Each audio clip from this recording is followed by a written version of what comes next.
तो प्यारे विद्यार्थियों, आज 13 अगस्त हो गया ना। Good morning. क्या पढ़ रहे हैं हम लोग? प्रीपोजिशन।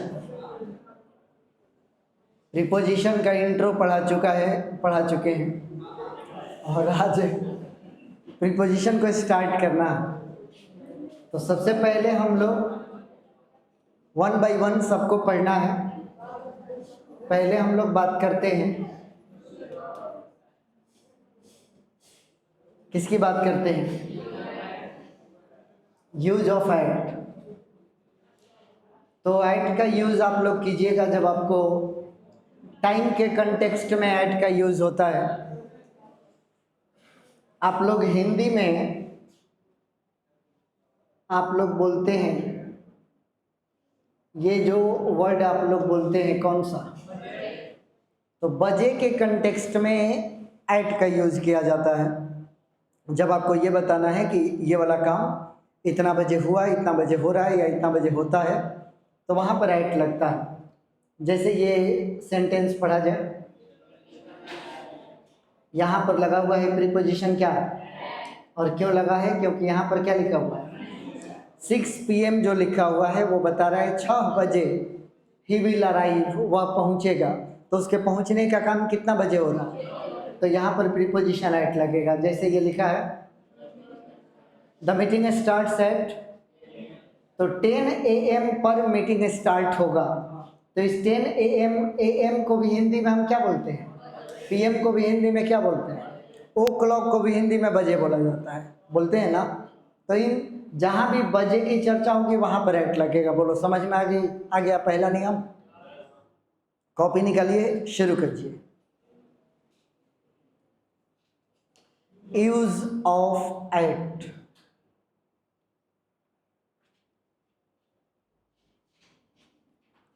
रूल नंबर 1,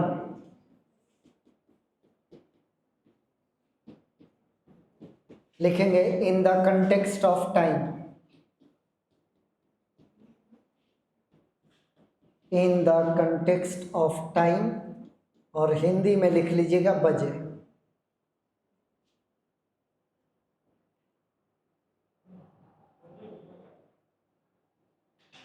अब बजे को इंग्लिश में हम क्या क्या बोल सकते हैं? एक तो कॉमन वर्ड है ये क्या, ओ क्लॉक भी बोलते हैं, AM भी बोलते हैं, PM भी बोलते हैं। इन सबके पहले आपको एट लगा देना है। पहला नियम ओवर।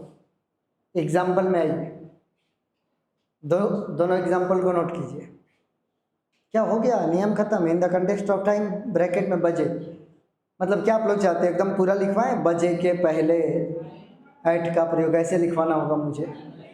शॉर्ट कर देते हैं, टाइम बचेगा। चलिए एग्जाम्पल लिखिए।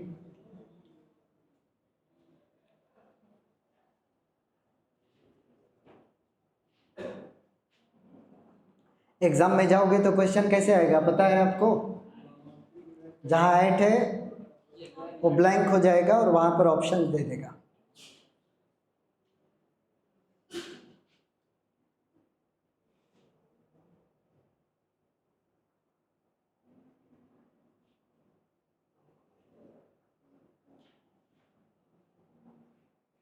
ओवर।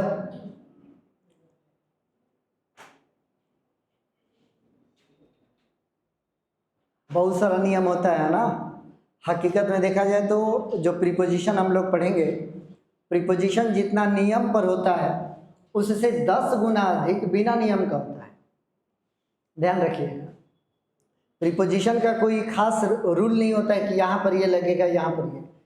प्रीपोजिशन एक ऐसा पार्ट है जिसमें कि पढ़ना ही पड़ेगा कि एक एक वर्ड बताता है कि मेरे साथ ये प्रीपोजिशन लगेगा।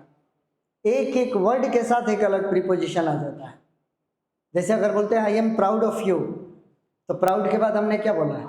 तो ये ऑफ ही लगता है। ये प्राउड के साथ ही कॉम्बिनेशन होता है ऑफ का। आप लोग देखेंगे this story is based on imagination. Based on, देखो कहीं पर लिखा होता है बेस्ड ऑन, तो बेस्ड का कॉम्बिनेशन ऑन के साथ, प्राउड का ऑफ के साथ। ज़्यादातर प्रीपोजिशन वर्ड के साथ कॉम्बिनेशन बनाकर आते हैं। कुछ नियम होते हैं जो कि मैं तुम लोगों को सिखा रहा हूँ। तो पहला नियम तुम लोगों को समझ में आ गया होगा। दूसरा नियम क्या लिखा है? प्लेस के कंटेक्स्ट में आप एट लगाइएगा जब आपको हिंदी में ये बोलना होगा। जैसे इसको पढ़िए, he is at the bus stop. Hindi बताइए। She is at the bus stop. वह बस स्टॉप पर है, मतलब कोई पर्टिकुलर प्लेस है जहां पर वह खड़ी है, तो यहाँ पर प्रीपोजिशन क्या लगा? पढ़िए, I am waiting at the door. At the door, दरवाजे पर। अब दरवाजे पर का मतलब ऑन द डोर नहीं बोलेंगे। ऑन द डोर बोलेंगे तो प्लेस नहीं बल्कि डोर के ऊपर चढ़ गए। नहीं समझ में आ रहा? एट द डोर मतलब दरवाजे के आसपास, चौखट के आसपास, और ऑन द डोर का मतलब पाला के ऊपर चढ़ गया। समझ में आ रहा है? तो ये जो एट है ये हिंदी देगा किस चीज का, लेकिन इससे कोई पर्टिकुलर प्लेस आसपास के बारे में चर्चा होगी। You understand? रूल नंबर 2 लिखिए, इन the context of, rule number 2, in the context of place. Context का हिंदी क्या होता है जी? संदर्भ में, के संदर्भ में, स्थान के संदर्भ में। हिंदी लिख लो, पर। एग्जाम्पल उतारिए।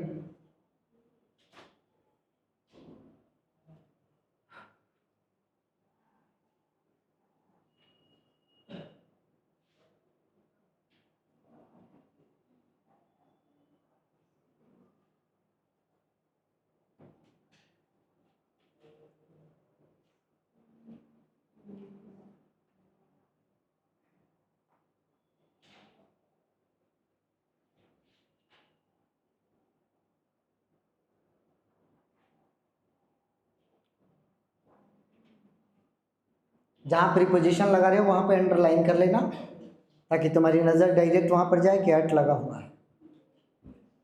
ओवर। रूल नंबर 3 पढ़िए, क्या लिखा है? पढ़िए, एड्रेस। जब आप किसी वर्क प्लेस, वर्क का एड्रेस बताइएगा कि यह काम इस जगह पर होता है।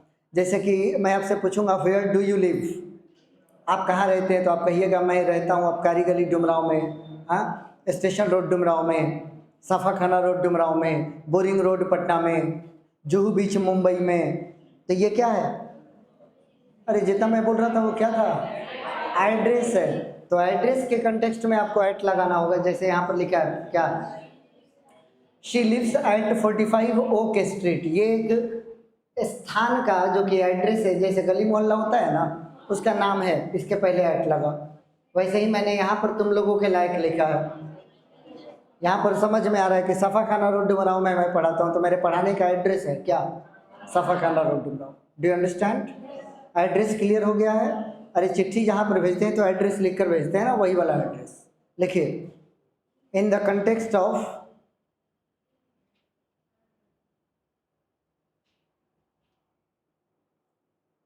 एड्रेस, इसका कोई हिंदी नहीं निकलेगा। इन द कंटेक्स्ट ऑफ एड्रेस, इसको हिंदी में आप मैं भी बोल सकते हैं, पर भी बोल सकते हैं अगर आप बोलना चाहें तो। इसका हिंदी आप बोलेंगे कि मैं सफ़ा खाना रोड डुमराव में पढ़ा था, ऐसे भी हिंदी हो जाता है। चलिए example उतारिए।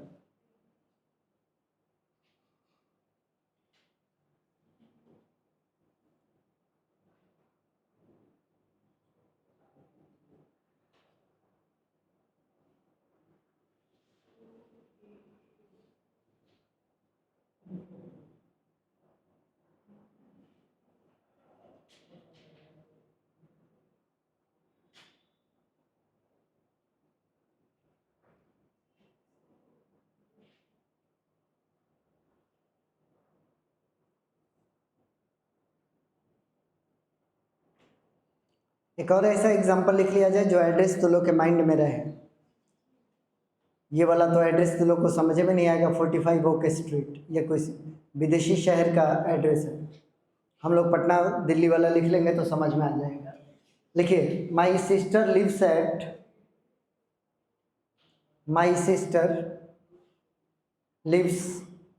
Eight boring road Patna. Boring road का भी नाम नहीं सुना है, पटना का फेमस प्लेस है यार। बोरिंग रोड कॉमा देकर पटना लिखेंगे। अब आप ये ध्यान दीजिएगा कि जब आप एड्रेस बताते हो ना, एड्रेस बताते हो तो वहाँ पर दो गो प्लेस लिखते हो आप। एक मेन प्लेस होता है और एक प्लेस वो जो उस प्लेस के अंदर में वो प्लेस है। बात समझ में आ गया? तो तुलनात्मक रूप से ये जो प्लेस होता है ये बड़ा प्लेस होता है और ये जो प्लेस होता है ये, जैसे यहाँ पर देखिए दो गो प्लेस लिखा है, सफाखाना रोड और डुमराव। तो तुलना करेंगे तो डुमराव बड़ा कि सफाखाना? तो डुमराव बड़ा है तो बाद में होगा, छोटा प्लेस पहले होता है एड्रेस बताने के लिए। अभी नहीं बोलोगे कि आई टीच एट डुमराव सफाखाना, पहले बोलना होगा सफाखाना रोड तब बोलना होगा डुमराव। बोरिंग रोड पहले तब जाकर पटना, ही नहीं कि my sister lives at Patna boring road, ऐसे नहीं, बोरिंग रोड पटना बोलो। और बीच में लगाना होता है क्या? दोनों प्लेस के बीच में कॉमा। लेकिन अगर ये कॉमा ना हो तो सिचुएशन गड़बड़ हो जाता है। अगर कॉमा नहीं होगा तो यहाँ पर प्रीपोजिशन एट लगेगा और यहाँ पर इन लगेगा। या तो दोनों प्लेस में कॉमा लगाओ, नहीं तो छोटा प्लेस में एट लगाओ, बड़ा प्लेस में इन लगाओ। अगर इस कॉमा को मैं यहाँ पर हटा दूँ तो यहाँ पर इन हो जाएगा। पढ़िए, I teach at Safakhana road in Dumraon. अभी जो लिखे हैं my sister lives at boring road, comma हटाओगे तो in Patna. Do you understand? Note में लिखिएगा।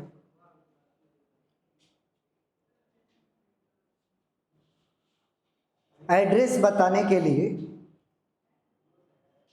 हाँ, एड्रेस बताने के लिए, एड्रेस बताने के लिए छोटा प्लेस और बड़ा प्लेस के बीच में कॉमा होता है।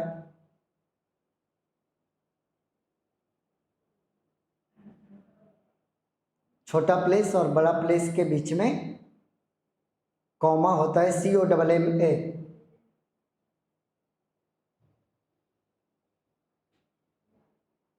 कॉमा होता है या एट प्लस छोटा प्लेस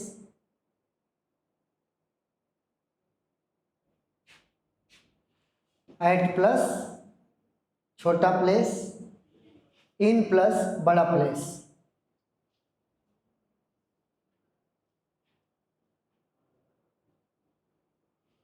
छोटा प्लेस में एट, बड़ा प्लेस में इन। एट प्लस छोटा प्लेस इन प्लस बड़ा प्लेस का प्रयोग करते हैं, अभी मैं एक और सेंटेंस बोल रहा हूं जिसमें कि कॉमा बोलूंगा और बिना कॉमा का लिखना होगा तो आप इन लगा कर लिख लेना। लिखिएगा, माई फ्रेंड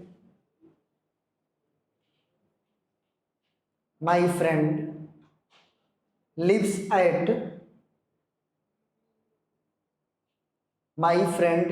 एट चांदनी चौक। तो टू लगा देगा तो पगला हो, तो डिस्टेंस बताएगा कि यहाँ से यहाँ तक। हमको डिस्टेंस थोड़ा बताना है। क्या बोले हैं? My friend lives at Chandni Chowk, comma देकर लिखेंगे दिल्ली। चांदनी चौक कॉमा देकर दिल्ली, फुल स्टॉप। अब कॉमा हटाने का काम करो तुम लोग।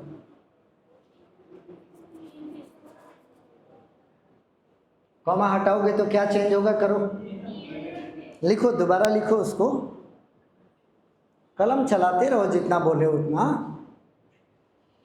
Eight Chandni Chowk in Delhi. I hope you understand this rule. Look at the board now. Rule number 4।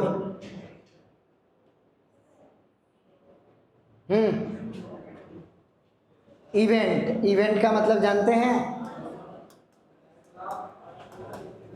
क्या? अगर आप किसी कार्यक्रम में शामिल होने गए हैं या कार्यक्रम में अगर आप शामिल हैं तो वहाँ पर एट लगाएं।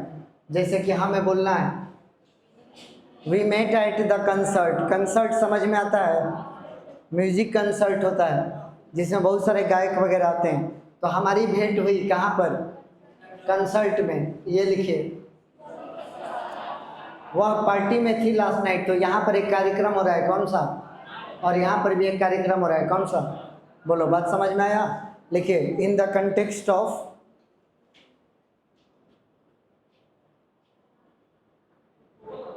Rule number 4, in the context of events.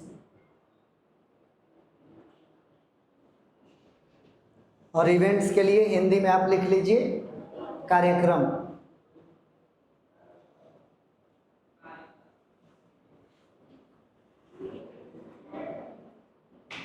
बोलिएगा, एग्जाम्पल लिखिए।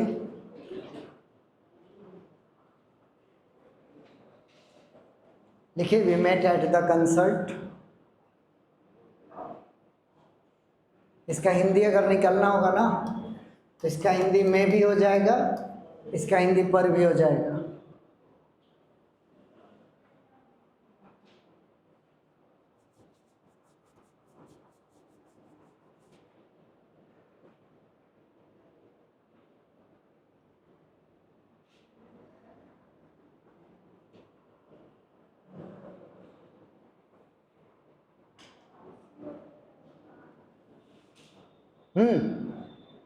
हिंदी एक बार फिर से बोलो तो इसका।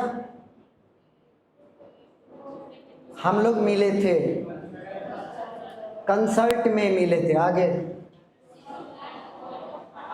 वह कल रात थी, पार्टी में थी या पार्टी पर थी। पार्टी पर तो ठीक नहीं है लग रहा, पार्टी में थी। रूल नंबर 5 मैं सिखाऊंगा, कुछ भीतरी है जो कि आपको याद करना होगा। चलिए ये चेक कीजिए, सारे के सारे वर्ब के तीसरे रूप है, चेक कीजिए।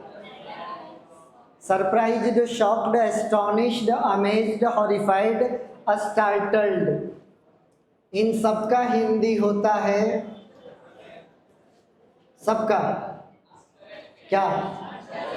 और इन सारे के सारे भीतरी के साथ आपको प्रीपोजिशन लगाना है। जब मैं तुम लोगों को सिखा रहा था पैसिव एक्टिव, वहाँ पर भी जरूर एक बार चर्चा हुआ होगा सरप्राइज्ड एट, यहाँ बाई लगाना मना होता है। ये कुछ ऐसे भीतरी हैं जिनके पहले हमेशा ये आता है, बी बोले तो इज, एम, आर, वाज, वर, जो भी होना होगा आएगा। जैसे ही बी आता है तो ये सारे भीतरी काम करने लगते हैं किस चीज़ का? ये एडजेक्टिव्स बन जाते हैं। और इन एडजेक्टिव्स के बाद हमेशा हमें लगाना है एट। जैसे यहाँ पर लिखा हुआ है, पढ़िए, हाँ पढ़िए। We were surprised at the news. Surprise के पहले चेक करो ये क्या है? वर, यानी कि ये क्या है? बी का ही रूप है ना। अरे बोलो यार, बी में ही ना सब होता है। चलो पढ़ो, यहाँ पर भी आया हुआ है शॉक्ड। शॉक्ड के पहले क्या लगा? यानी कि बी लगा। बोलो, समझ में आ रही है बात? लिखोगे जैसे मैं बोलूँगा वैसे लिखोगे। बोले, लिखिए, रूल नंबर कितना है ये? 5। कुछ ऐसे भीतरी, कुछ ऐसे भीतरी होते हैं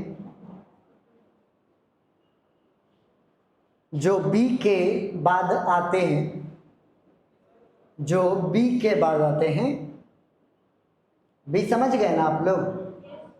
ये इज एम आर वाला बी है जो बी के बाद आते हैं और उनके बाद एट लगता है।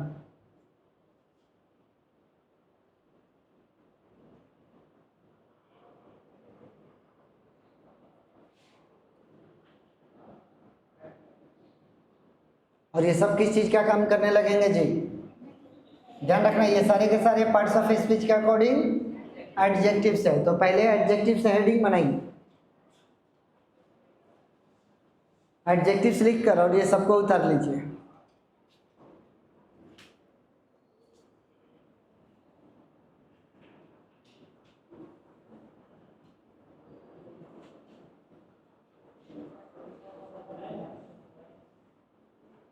ये सारे V3 हैं लेकिन काम करेंगे एडजेक्टिव का।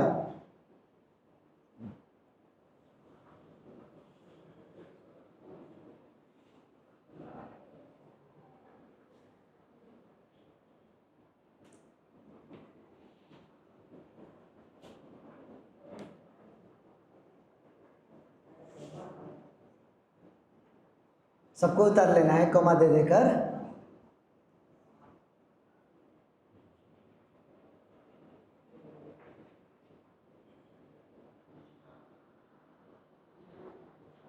और सबका हिंदी भी लिख लेना है, एक ही हिंदी में सब हो जाएगा। आप इसको अचंभित बोल सकते हैं, आप इसको आश्चर्यचकित बोल सकते हैं।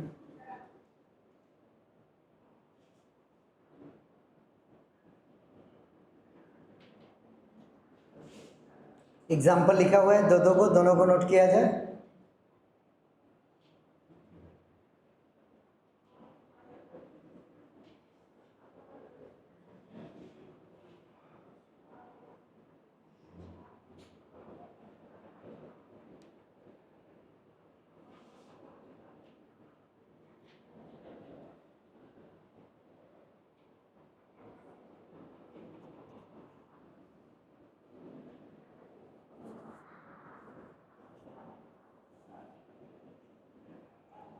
अभी अभी थोड़ी देर पहले मैंने तुम लोगों को एक लाइन बोला कि बहुत सारा प्रीपोजिशन अलग अलग वर्ड के साथ कॉम्बिनेशन बना कर आते हैं।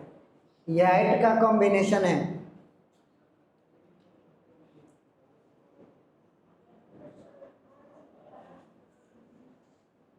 हिंदी बताइए पहला का। हम लोग न्यूज पर सरप्राइज्ड थे, मतलब समाचार सुन के हम लोग आश्चर्यचकित थे। आगे,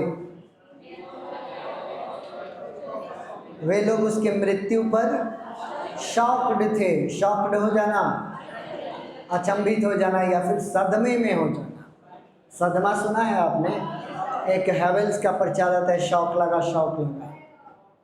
यो नहीं सुना है, छोड़। टीवी भी देखता है।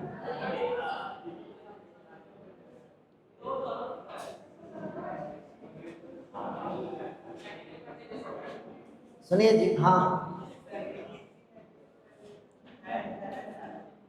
पैसिव में तो बी आता है ना बाबू।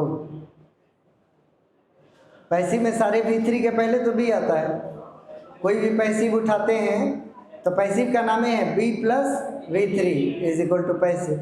हाँ, आप ये जानते हैं स्टेट और कंडीशन का मतलब? इसको हिंदी में हम कहते हैं बाबू, क्या कहते हैं? अवस्था या स्थिति। अगर किसी का अवस्था या स्थिति बताना होगा वहां पर एट लगेगा। जैसे पढ़िए, यहाँ पर लिखा हुआ है, तो उसका जो अवस्था है वो पीस वाला है, शांति की अवस्था में है।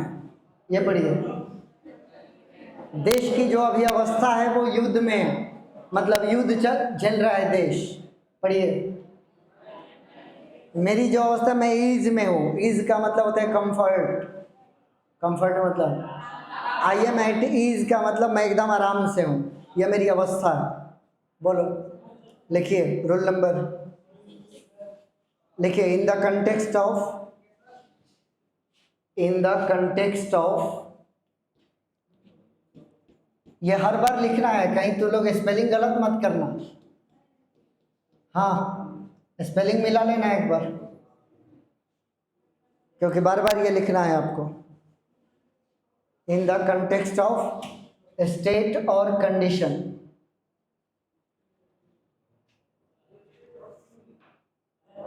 नीचे देख पगला कहीं का। मैं ये देखता हूँ कि सबसे आसान वाला कौन है, वो तुमको लिखवा देता हूँ। अब स्टेट ऑफ बीइंग तुम लोग को बुझेगा नहीं करेगा। बीइंग मतलब होना और स्टेट मतलब अवस्था, होने की अवस्था हो जाएगा। चलो, इसका हिंदी लिखेगा कि समझ में आ गया? चलो एग्जाम्पल में आओ।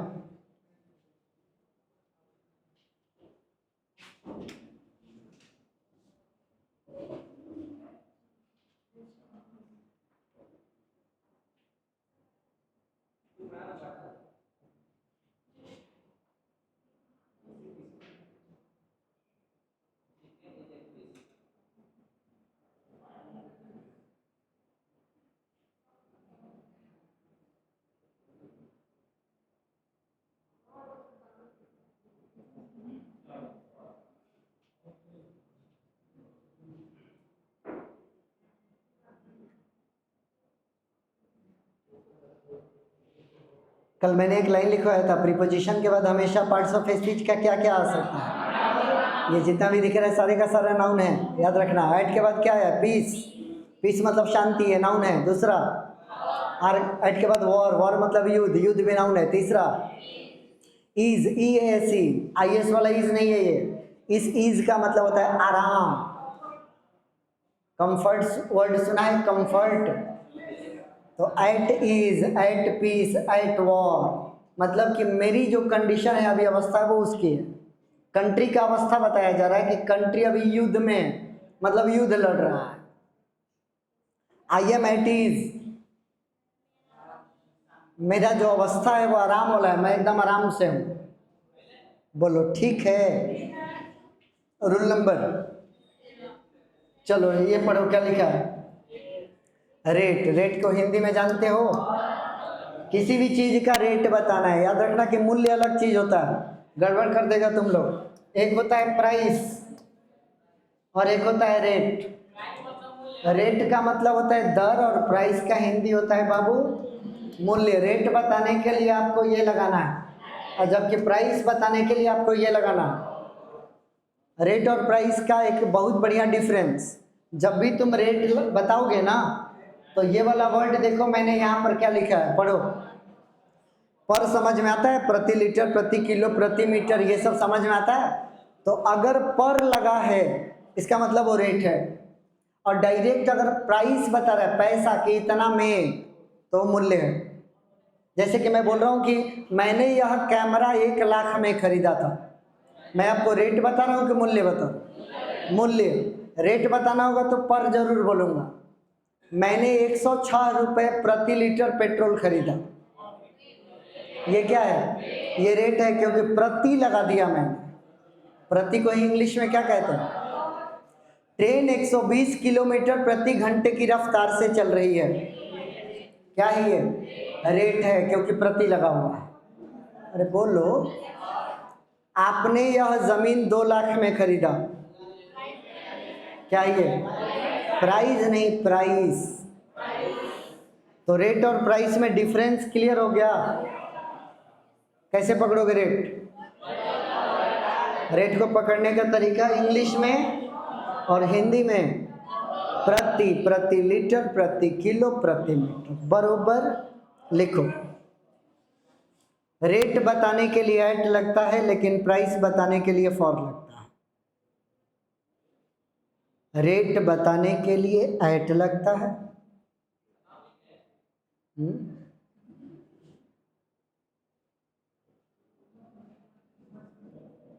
रेट बताने के लिए क्या बोला है मैंने? एट लगता है, लेकिन प्राइस बताने के लिए फॉर लगता है।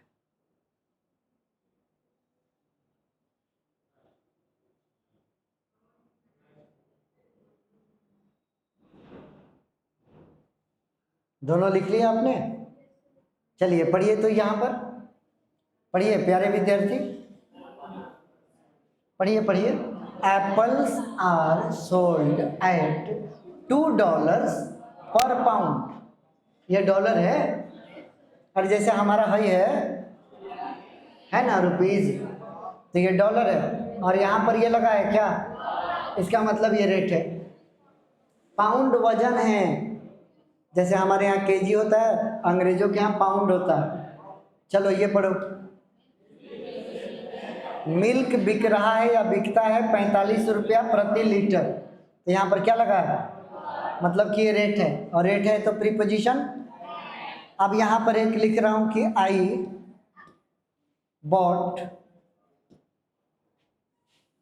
बॉट अ कार, खाली स्थान।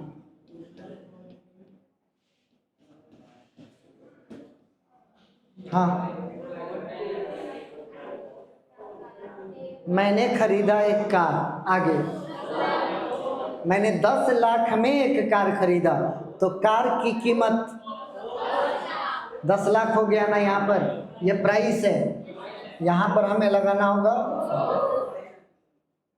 बड़ा ज़रूरी है जी, बहुत बढ़िया बढ़िया लोगों को ये समझ में नहीं आता रेट और प्राइस, हर जगह एट मार देता है लोग। जो केवल इतना समझ गया ना कि पर आ गया मतलब वो रेट है, पर नहीं आया वो प्राइस है, और प्राइस के हिंदी में हमेशा ये निकलता है। एक और ये भी पहचान बहुत बढ़िया है, 500 में मैंने ये बेंच खरीदा, 500 में, तो ये प्राइस है। किसी से पूछते हैं भाई तुमने ये चश्मा कितने में खरीदा, कितने में, तो ये प्राइस है। अगर किसी से कीमत पूछनी होगी ना तो इंग्लिश ये होता है, याद कर लो, फॉर हाउ मच, इसका मतलब होता है कितने में। ये नोट में कहीं लिख लेना आप लोग, कितने में। अगर आपको बोलना होगा कितने रुपए में, रुपया अगर बोलना होगा, रुपए, तो आपको ऐसे बोलना होगा, आपको बोलना है कितने रुपए में, तो आपको कहना होगा फॉर हाउ मच। अब नहीं बोल सकते हैं क्योंकि रुपए बोल रहे हैं, फॉर हाउ मेनी रुपीज। बात समझ में आई? पहले तो ये तीनों एग्जाम्पल नोट कीजिए।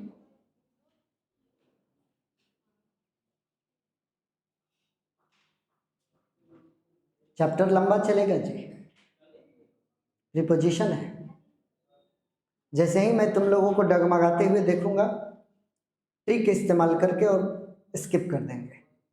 जब तक मुझे लगेगा कि तुम लोग एकदम मस्ती से इंटरेस्टेड होकर पढ़ रहे हो, मज़ा आएगा, चलेगा। हाँ, एक और बात जान लेना कि प्रीपोजिशन कभी ख़त्म नहीं होता।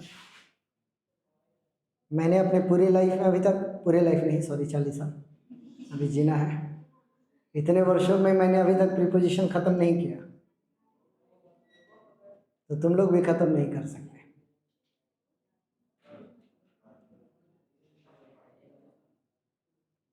पूरा प्रीपोजिशन पढ़कर जाते हैं और जैसे ही एग्ज़ाम में किसी कंपटीशन में बैठेंगे, वो एक ऐसा प्रीपोजिशन पूछ देगा जो देखबे नहीं किए, क्योंकि कॉम्बिनेशन वाला पूछ देता है। नियम वाला तो बन जाएगा, लेकिन वर्ड का एक अलग नियम होता है। सब वर्ड में कहता है कि मैं हाई प्रीपोजिशन लेकर आऊँगा, तो कितना वर्ड, एगो तो वर्ड मीनिंग नहीं तो लोग से याद होता है, और साथ में एक और पाबंदी है कि वर्ड भी याद करके और ये भी याद करो कि इसमें कौन सा प्रीपोजिशन होता है। सोचो, अंग्रेजी लैंग्वेज की बात हो रही है। ये दोनों नोट में कहीं डाल लो, for how much, for how many rupees.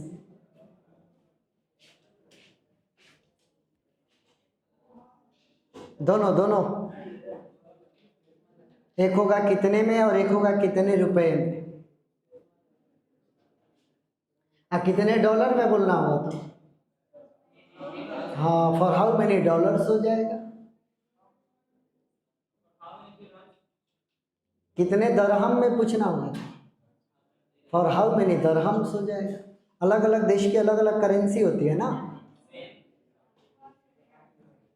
Benji CB वाला पाठ में वो करेंसी आया था, सेन आया था, येन आया था। तो कितने येन में चपरासी ने वो गार्ड को क्यूरियो डीलर के यहाँ बेचा था? 50 येन में बेचा था। और उस दुकानदार ने फिर एक वेल्दी गार्ड कलेक्टर के यहाँ फिर बेच दिया 600 येन में। और बेंजीन सॉरी सिब्बी ने बुढ़िया से वो गार्ड कितना में खरीदा था? क्या 10 सेन में खरीदा था। दोनों उतर लिए, बोलो यार, हाँ ना था। एग्जाम्पल, इसका एग्जाम्पल लिखिए, for how much, for how much, question है, for how much did you buy, for how much did you buy this pen,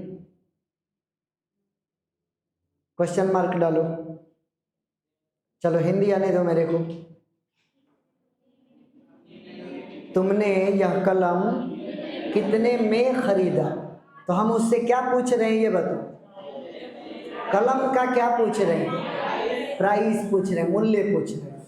एक और example, for how many rupees for how many rupees will you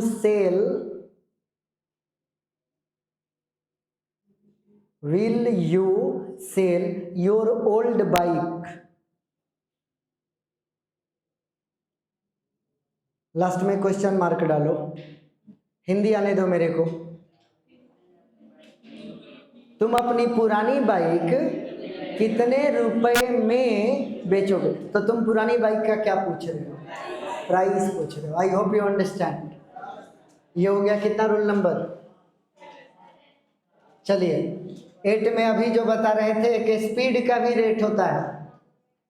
अरे चाल का दर, अरे चाल बराबर दूरी बटा, तो होता है ना, चाल का दर निकाला जाता है। तो यहां पर पढ़िए, ये लिखा हुआ है क्या, यह कार मूव कर रही थी कितना, 60 मील प्रति घंटा। इसी में भी क्या गया, पर आने का मतलब ये भी रेट है, लेकिन ये पैसा वाला रेट नहीं है, ये स्पीड का रेट है। पढ़िए, यह प्लेन उड़ती है कितना फीट पर, 30,000 फीट की ऊंचाई पर। ये पढ़िए, मैं ड्राइव करता हूँ 40 किलोमीटर प्रति घंटा। हालांकि इसमें स्पीड का नहीं है, ये हाइट बता रहा है। अल्टीट्यूड, अल्टीट्यूड वर्ड सुने हो? जो प्लेन्स फ्लाई करती है ना, वो अल्टीट्यूड पर फ्लाई करती है। कोई भी प्लेन एक दूसरे से क्यों नहीं टकराता? क्योंकि सबका अल्टीट्यूड डिसाइडेड होता है। और अल्टीट्यूड धरती से लेकर आकाश की ऊंचाई होती है, लेकिन जमीन से नहीं मापा जाता है, समुद्री तल से मापा जाता है। ये सब नहीं जानते। समुद्र के तल से ऊंचाई मापी जाती है, उस ऊंचाई को अंग्रेजी में अल्टीट्यूड कहते हैं। और इसीलिए फ्लाइट एक अल्टीट्यूड पर उड़ती है, तो कभी ट्रैफिक क्रैश नहीं होता है। फ्लाइट कभी टकरा नहीं सकती, भले कुछ मौसम के कारण गड़बड़ हो जाए, फ्लाइट नहीं लड़ सकती, क्योंकि हर फ्लाइट का एक अल्टीट्यूड तय है। और प्लेन उस अल्टीट्यूड पर पहुंचकर अब चुपचाप फ्लाई करते रहेंगे। बात समझ में आया? लिखिए, रोल नंबर कितना है? लिखिए, स्पीड रेट बताने के लिए एट लगता है। क्या ऐसे लिखा है? स्पीड रेट पूरा लिखवाए, चाल का दर बताने के लिए ऐसे लिखवाए। स्पीड रेट बताने के लिए एट लगता है। क्या हो गया बाबू? बहुत बढ़िया, होना भी नहीं चाहिए कुछ। आप ऐसा कीजिए, अपने समझने वाला लिखिए, ये वाला लिखिए कार वाला, और ये एक लिखिए। ये स्पीड रेट एकदम क्लियर है।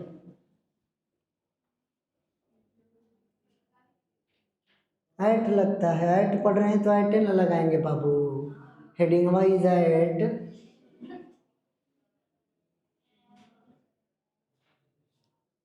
अंतरिक्ष में कैसे गई होगी?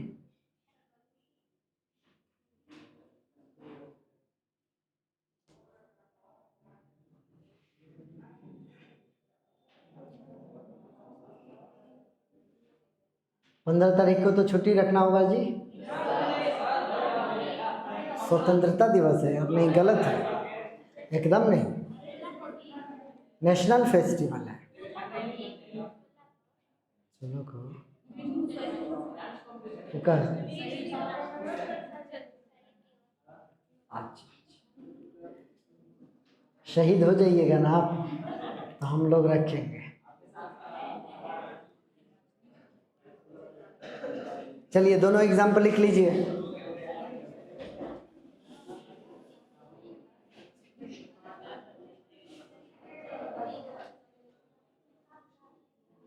आप चाहें तो एक और ऐड कर सकते हैं कि की ऊंचाई पर, मतलब इतने फीट की ऊंचाई पर, वहां भी ऐट लगता है। छोड़ दो तुम। चलिए ये पढ़िए, डायरेक्शन का हिंदी बताइए। अगर कोई एक्शन होता है किसी खास दिशा में, जैसे कि मैंने पत्थर उठाया और पत्थर उठाकर तुम्हारी ओर फेंका, तो थ्रो किया बॉल एट यू, जैसे यहां पर लिखा है, पढ़ो, he threw the ball, उसने बॉल को फेंका। थ्रो का V2, उसने बॉल को फेंका किस ओर? एट मी, मेरे पर फेंका मतलब मेरी ओर फेंका। बोलो हाँ, पढ़ो। शी स्माइल्ड एट मी, उसने मुझ पर स्माइल किया, तो उसका स्माइल का डायरेक्शन रहा। पढ़ो। कुत्ता ने चोर पर भौंका, तो कुत्ते के भौंकने का डायरेक्शन चोर की ओर था। पढ़ो। Please look at the board, board पर देखो, तुम्हारे देखने का डायरेक्शन बोर्ड है। आए लिखो इन the context of direction, in the context of direction. इसको हिंदी में तुम बाबू यही बोलना जो मैं बोर्ड पर लिख रहा हूं, हिंदी इसका पर ही निकलेगा। इन द कंटेक्स्ट ऑफ डायरेक्शन।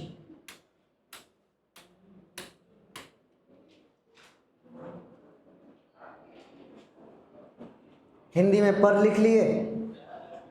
चलो बाबू, 4 एग्जाम्पल्स है।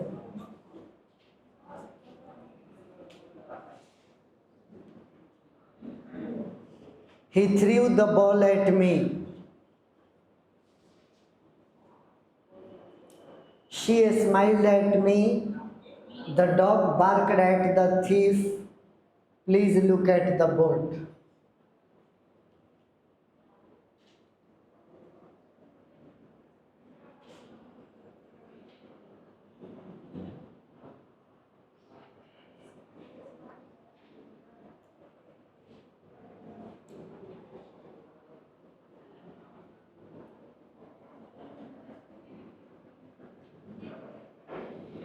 आज हमें छुट्टी लेकर आराम से घर पे हम रह सकते थे।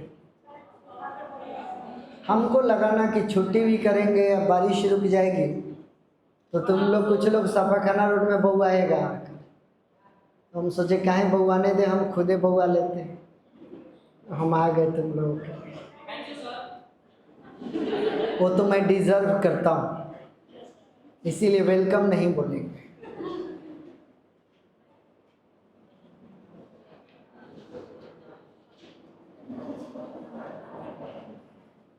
अच्छा, मैंने बोला वो तो मैं डिजर्व करता हूँ, इसका मतलब क्या होगा?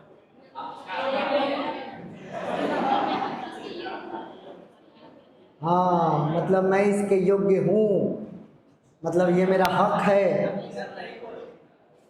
चलो ये पढ़िए क्या लिखा है। 2 गो टाइम का एक्सप्रेशन होता है जिसमें कि हिंदी में मेल निकलेगा लेकिन इंग्लिश में क्या लगेगा? वो दोनों कौन है याद कर लो।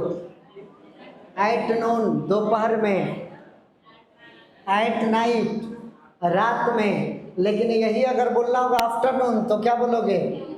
इन द आफ्टरनून बोलोगे। और नून बोलना होगा तो रात में अगर द लगा कर बोलना है तो इन द, बिना द का बोलना है तो एट नाइट। देखो डिफरेंस। सुबह में बोलना है इन द मॉर्निंग, शाम में बोलना है, केवल 2 ही जगह एट लगता है, एट नून, एट नाइट। बात बराबर हुआ? लिखिए, बोलो। कुछ एक्सप्रेशंस ऑफ टाइम के साथ, कुछ एक्सप्रेशंस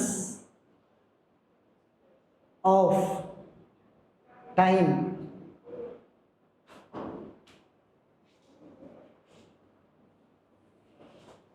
के साथ एट तथा इन लगता है।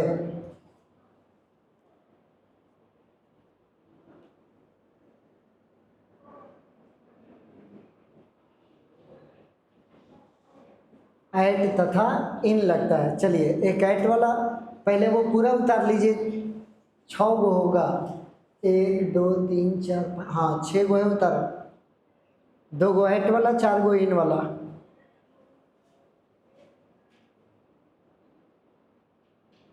तुम बराबर का चिन्ह मत देना, वो हम समझाने के लिए बराबर का चिन्ह दिए, तुम कॉमा दे देकर।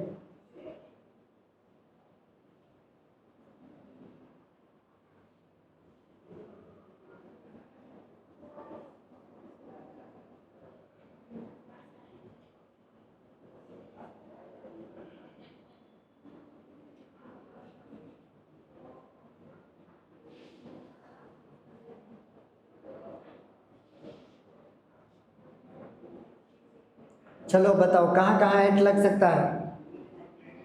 दो जगह पर। कौन कौन? पढ़ो। At noon, at night. बाकी सब में in the. In the article भी ध्यान देना, इन द। अगर नाइट लिखा है और दोनों ऑप्शन दिया है एट और इन, कौन सा भरोगे? दोनों। चेक करेंगे एट में, नाइट में अगर द लगा है तो इन भरेंगे, द नहीं लगा है तो एट भरेंगे। जल्दी बोलना, हो गया हो तो। ये दोनों एग्जाम्पल।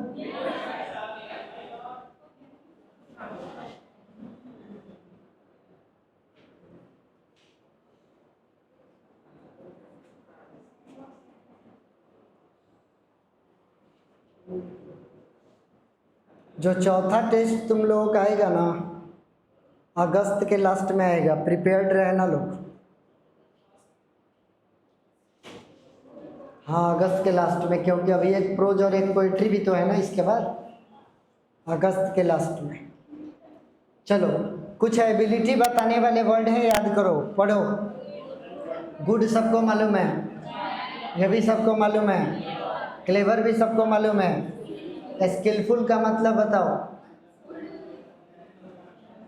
हेलो, स्किलफुल का मतलब होता है निपुण। ये पढ़ो। एक्सेल का मतलब होता है प्रवीण होना, प्रवीण। प्रवीण का मतलब किसी काम में एक्सीलेंट होना। 1 2 3 4 5 इन पांचों के साथ ये लगता है। अगर तुम्हें बोलना है कि मैं गणित में अच्छा हूँ तो गुड एट मैथ बोलना होगा। बोलना होगा इंग्लिश में खराब हूँ, बैड एट इंग्लिश बोलना होगा। समझ पा रहे हो मेरी बात ना? मतलब इन पांचों को माइंड में ले लो, पांचों में लगेगा एट, और एट का हिंदी भी निकलेगा। चलिए पढ़िए, क्वेश्चन पढ़िए। वह स्विमिंग में अच्छा है, दूसरा।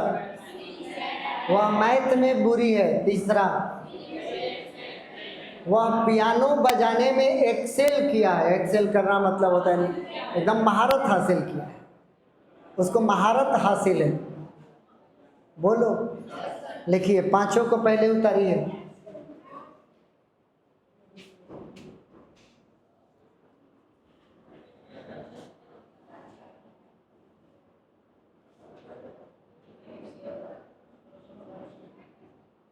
पांचों को उतार लीजिए ना, यही नियम है।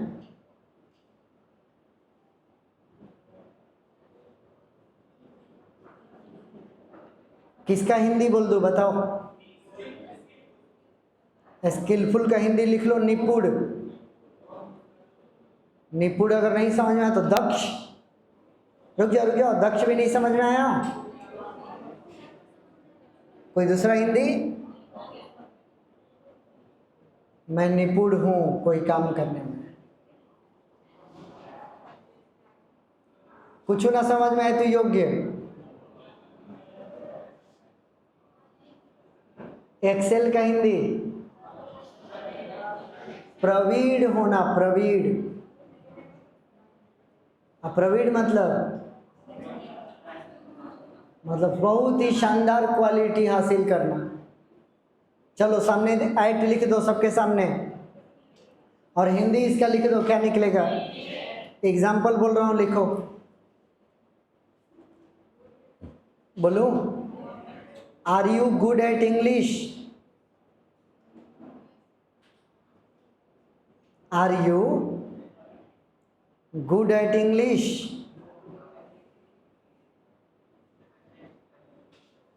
क्या जरूरी नहीं है, पांचों को हिले है तो पांचों याद कर लिए, बात खत्म हो गई। अभी अभी मैंने आप लोगों को बोला ना कि बहुत सारा प्रीपोजिशन कॉम्बिनेशन बनाकर आता है, तो ये कॉम्बिनेशन है, good at, bad at, clever at. समझ पा रहे हो? एक ही बतियातना बोलना है ना कि सोचने लगे कि हमें क्या बोलना चाहिए। इन पांचों में एट लगेगा, ऐसे मान लो। क्या लिखे हो? Question mark. हिंदी बताओ। क्या तुम अंग्रेजी में, हिंदी में देख रहे हो यानी ये आ रहा, अंग्रेजी में अच्छे हो? बोलो बाबू। I am bad at maths. I am bad at maths. हाँ भाई मैं तो हूँ, अब आप लोग अपना अपना देख लो, तुम्हारा कौन सा विषय खराब है वो लिख लेना। एक इसका उतार लीजिए, एक्सेल वाला, एक ये उतार लीजिए। चलिए तीसरा वाला उतारिए।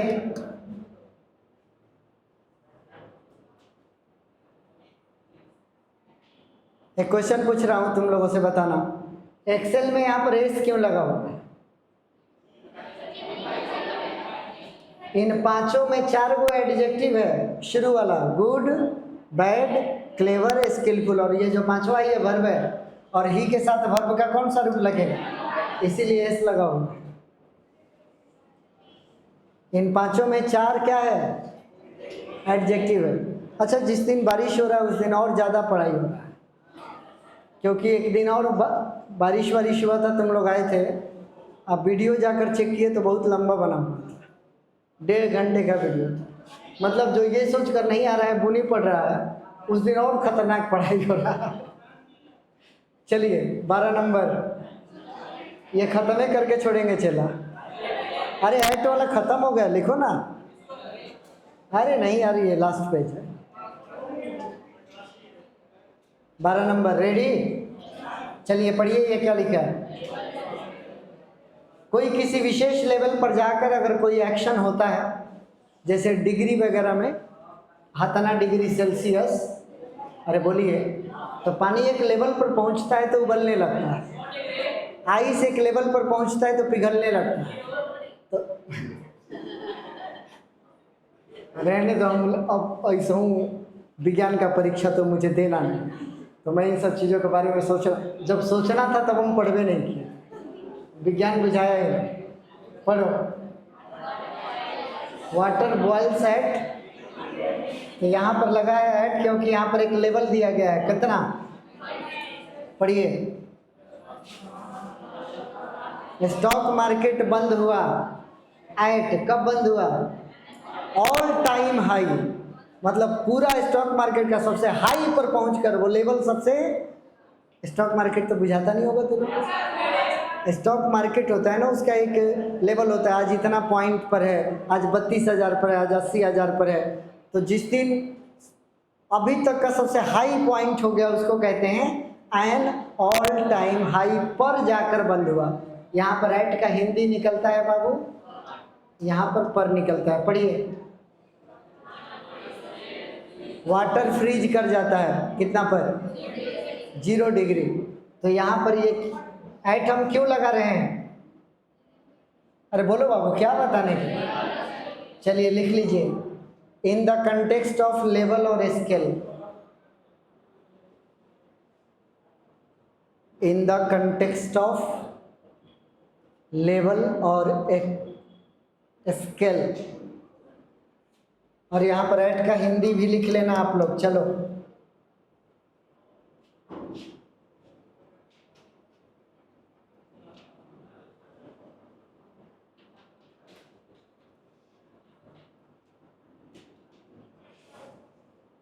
चलिए एग्जाम्पल में आ जाइए।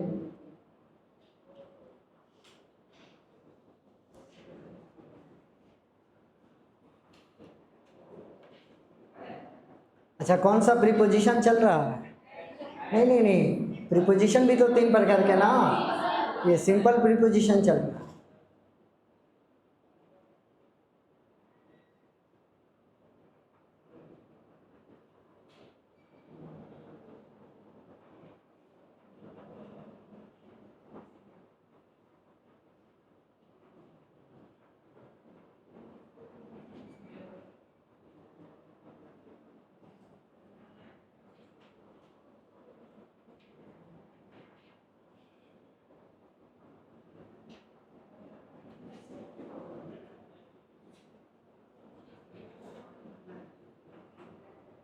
सेकेंड वाले में ऐड क्यों लगा है जी, वो बुझा रहा है सेकेंड वाला। स्टॉक मार्केट क्लोज हुआ कितने पर, मान लो कि स्टॉक मार्केट 81,000 पर खुला और 82,000 पर जाकर बंद हुआ, अभी अब पिछला कभी भी 82,000 पे नहीं पहुंचा है, तो इसका मतलब हुआ कि ऑल टाइम हाई है। आए लास्ट पढ़ो ये क्या लिखा है। कुछ फिक्स्ड फ्रेज है जो कि रट्टा मार के याद करना है। इसमें ज़्यादा लिखवाएंगे नहीं, क्योंकि आर्टिकल में दम भर लिखवाए थे। मैं रिपीट कर देता हूँ, at length, at least, at last, at first, ये सब आर्टिकल में आ चुका है। तो कुछ फिक्स्ड फ्रेजेज होते हैं जिनमें कि एट लगता है। पढ़िए,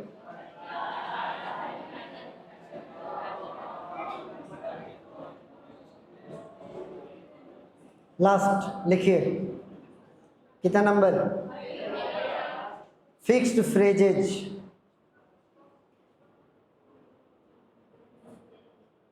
इसका कोई क्यों नहीं होगा, याद करना है तुमको। यहाँ एट लगता है, चलो शुरू हो जाओ, कॉमा दे देकर। जिसका हिंदी पूछना होगा पूछ लेना।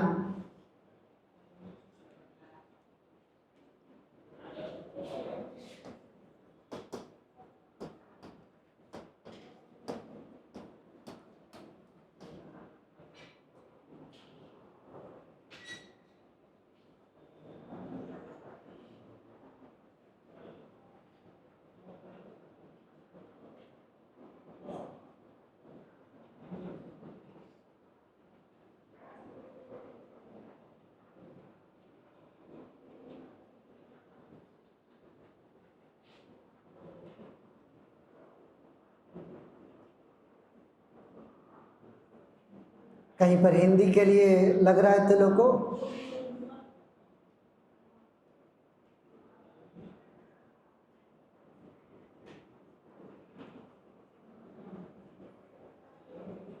एक और ऐड कर दिया है यहाँ पर मैंने, एट हैंड।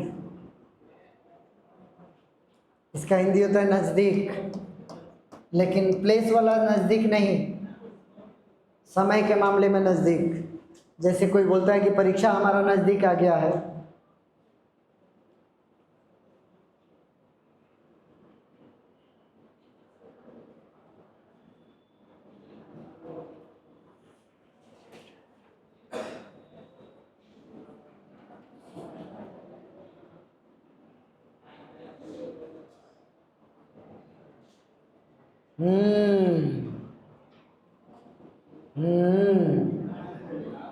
कोई नया लग रहा है पूछने लायक? मैं पूछूं? एट लीस्ट मतलब बताओ, कम से कम। एट लेंथ मतलब बताओ, एट लेंथ का मतलब होता है विस्तार से, मतलब कंप्लीटली। चलो एग्जाम्पल लिखो, घर जाओ, एग्जाम लिखो। दी एग्जाम, लिखो the exam is eight hand, is eight hand, full stop. Hindi बोलो, परीक्षा नजदीक आ गई है। आई एम एट होम,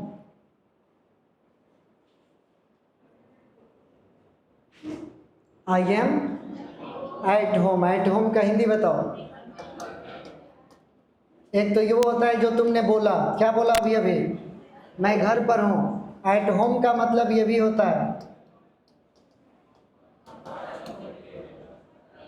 अगर कोई कहता है कि I am at home in English, मैं अंग्रेजी में घर पर हूँ, इसका मतलब क्या होगा, मैं अंग्रेजी में कंफर्टेबल हूँ।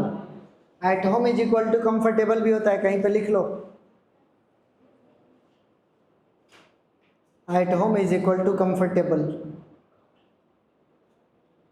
जैसे कोई बोलता है मैं गणित में कंफर्टेबल हूँ, तो क्या बोलेगा, I am at home in mathematics. अगर तुम्हारी फिजिक्स अच्छी है तो तुम क्या बोलोगे, I am at home in physics. बरोबर। लास्ट, हाँ जी लास्ट लिख कर घर जाओ।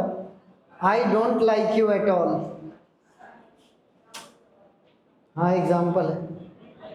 I don't like you, at all, बिल्कुल भी तुमको मैं पसंद नहीं करता, खाली छुट्टी छुट्टी किया। Thank you, bye bye, see you tomorrow. जाओ लड़का लोग चले जाओ, कोई दिक्कत नहीं, जाओ आज।